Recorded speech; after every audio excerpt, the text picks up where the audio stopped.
So I'm a conservation biologist, which basically means I'm trained to work in wildlife conservation and conservation biology and connecting sort of wildlife research and policy to a lot of stuff related to uh, conservation related awareness. And I currently run an organization called Protecterra Ecological Foundation. Mm-hmm. And Protecterra works in awareness, education, and outreach related to ecology, animals, wildlife conservation, and our connection to the earth. And I'm talking to you currently from a place called The Farm. And the Farm by Protecterra is one of our projects, which the aim of which is to bring people closer to nature and closer to animals. Right. So I'm basically speaking from there, and I live at the farm with about 40 animals in a tent. So that's the tent in the back. So I live in that. I kind of live in that tent, and I live with about 25, give or take, anywhere between 25 to 30 cats on any day, along with 9 dogs and 4 goats, and the on and off visiting horses who come in for some home. And we've also had elephants in the past who have stayed with us. So uh, I'm a bit of a whack job. Amazing. I mean, this is like a dream life to have. Quite lovely. Thank you. And how many years have you been doing this? What was your background before, and how did you start doing this? So I'm right since I was little, I've had an attraction and an complete affinity to nature. So I started going for wildlife camps and stuff like that as young as the age of 7. Mm-hmm. And mom started sending us outdoors, and I knew by the age of about 12 or 13 that कुछ तो भी, I mean, office में तो बैठ नहीं सकते, we can't sit in 4 walls. तो कुछ तो हट के करना पड़ेगा जिसके साथ I can be in nature. But about the age of about in my 11th standard, I knew that, you know what, animals and wildlife is where I want to be heading. So I started working at the local snake park with snakes and reptiles and stuff like that as a volunteer. And from there, I kind of honed my skill into conservation and wildlife, and then went and did the degree. I'm a born and bred Pune girl, but I've lived all over the world as such. And I shifted to the farm to live this life in 2015. So I've been a city girl, but a body stuck in the city and a heart stuck in the jungle, sort of a thing. Okay. So now you're full time in the farm. Yeah, You I don't live full time at the farm. go to Yeah, the city at all. yeah. Wow. And you stay alone? What? No, I live with 40 animals. No, I mean a single human, just you as Uh, one human. so we have staff that lives on the farm. Okay. There's always 3 4 of us that are around that help us maintain the place and help with the animals and stuff like that. It's not a small job. Yeah, I know. I have that, and I believe you spoke to Vabis the other day, no? Yeah. So Vabis is my partner, so she visits on weekends and she stays with me on weekends as well. So How nice. Okay. Okay, great. So what does your daily routine look like? honestly, I wish I could peg down a routine, and for the last 2 months, I have decided I'm going to put some kind of a routine to my life.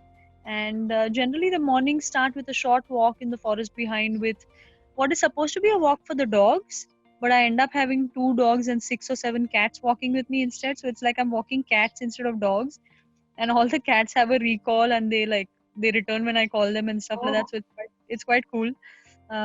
But we go for a walk, I come back for some yoga, and then the whole morning, like up until 10:30, 11, is spent either grooming the animals if they need it and feeding them. So I feed about 14 of the 40 cats that feed on my side of the farm. okay. The rest of them are the staff side. So the staff feeds the dogs and the cats on the other side, and I feed 14 15 cats every day. So वो होता है. So that sort of happens, and then the day is flexible depending on what work is required and so on. But the evenings again, I go out up the hill to a pond that we have in the summers for a good hour and a half with anywhere between 3 to 7 cats and 4 to 9 dogs. So Right. Amazing. Very nice. So, do you have your family visit you once in a while, or how often do you go to the city? So in non-lockdown times, I'm in the city at least couple of times a week, easily. So I'm not very far away. So the beauty of the farm is that we are barely 10 minutes away from any hustle bustle. So we're not at all far away. We're very blessed like that. I'm in the city fairly often in non-lockdown times, either for So I also play rugby with Wabis. I play on the Maharashtra team. So either for training or for the gym or running errands or just fapping around and having a meal. But work is work and office and everything. Life is at the farm. So I'm here 70-80% of the times, to be honest. Lovely. So this is your work, right? You don't do anything additional to this. So This is I'm a professor. That's how I earn my living, my personal living. okay. So I run a non-profit, right? So the farm is supported by the non-profit, and the non-profit gives me a place to stay at the farm. However, my own living and my own expenses. I'm a professor. I teach environmental related subjects, ecology and stuff like that. You have cats, you have dogs, you said you have goats. What is the relationship among all of them? It's actually incredible. It's phenomenal how they get along. I always have believed that it is how you raise and the kind of relation. So just like we say how you raise a child, right? All the habits formed by the child are what the child will become. So the dogs and the cats hang out. I mean, one of my cats called Fury. In fact, I can walk around a little bit now that internet is stable.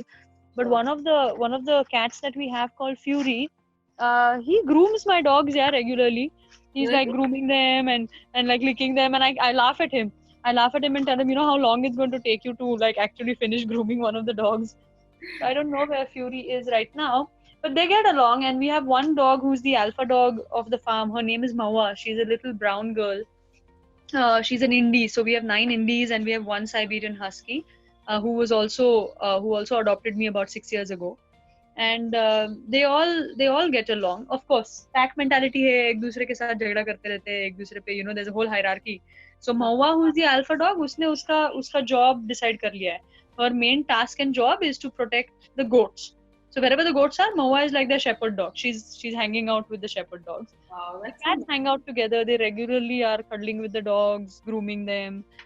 It's quite incredible. People can't believe that they get along so well. yeah. I mean, of course there's always a misconception about dogs and cats, but I've come across people who have both as pets in the same house and they kind of grew up together.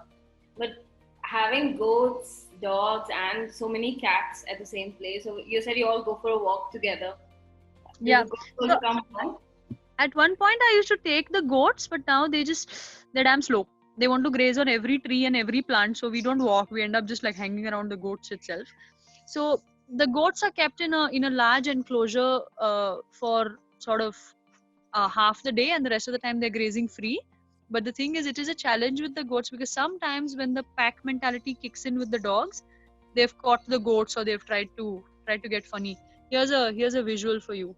Yes. So that's Fury, and he's the one who's basically always grooming that dog. And The this big boy. this is Sir Percy. Percy, do you want to say hi? Hi, Kosi. Hi, Babash. Hi, Sunshine. He's waiting to be groomed. He's Oh. come with a million things in his fur. I'm sure there are a lot of people out there, including me, who would like a life which is not in the city, which is away from the city, right? Something that is not very common, right? Mhm. What would be your advice to such people to say that hey, you need to take this step to do and find out what makes you happy? And for people who've not really spent time with animals, what would be your advice to them? Um. So I'll go with the second one first. That for people who haven't spent time with animals, they are living only 50% of their life. They haven't touched the parts of their souls that actually have true love. So the thing that I've learned from animals is unconditional love and immense amount of patience. So if your life doesn't have an animal, it is incomplete. Whether you don't have to have it in your house, you can have it. I mean, you can have any kind of connection with an animal anywhere. So I think people are incomplete if they don't have connection with the animals and with the earth, because we are essentially part of nature. And in terms of the life that I lead, and the fact that, I mean, people need to be true to themselves rather than worrying about judgment and what society will perceive them as. People need to just look inside of themselves. They know what they want to do. They know where their heart lies. But we are all living in a world so scared of how people will think. Log kya kahenge?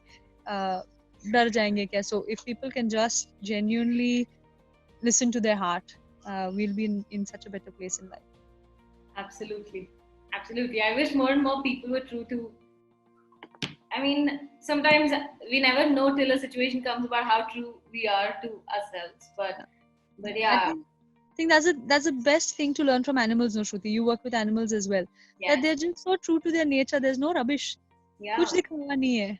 जो मन में है करते हैं, दिल से जीते हैं, खुश रहते हैं. And I mean, I think I'm more animal than human nowadays. So.